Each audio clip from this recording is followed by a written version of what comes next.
আজকে যদি 5 লাখ লোক জাপানে পাঠাতে চান, 5 লাখ লোক আজকেই পাঠানো যাবে, ওদের দরকার। কিন্তু আমরা প্রস্তুত করতে পারছি না। তার মধ্যে দালাল ঢুকবে, ইতিমধ্যে নিশ্চয়ই ঢুকেছে। ইতিমধ্যে বহু দালাল বলছে যে তোমার জাপান পাঠাচ্ছি, ওদের কথা মানে না, আমি তোমার এই কাগজপত্র দিয়ে দেবো, তুমি এক্সপার্ট, তুমি জাপানি ভাষা তো এক্সপার্ট, জাপানি ভাষার যে সার্টিফিকেট সেটাও দিয়ে দেব।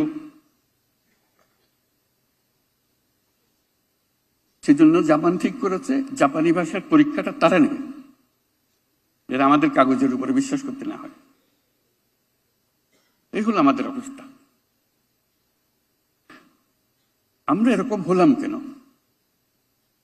এই বাংলাদেশের মানুষটা এই প্রথমবার বিদেশ যাচ্ছে না, বংশ পরাক্রমে অনুসারে যাচ্ছে।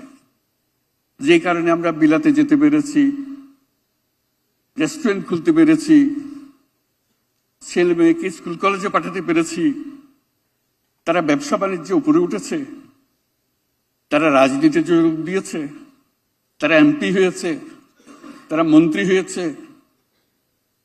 জালিয়াতির খবর তো আসলে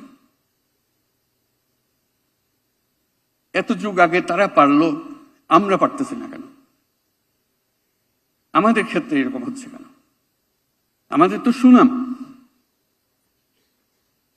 দুর্নাম যেরকম আছে সুনামেরও কোনো কমতি নাই।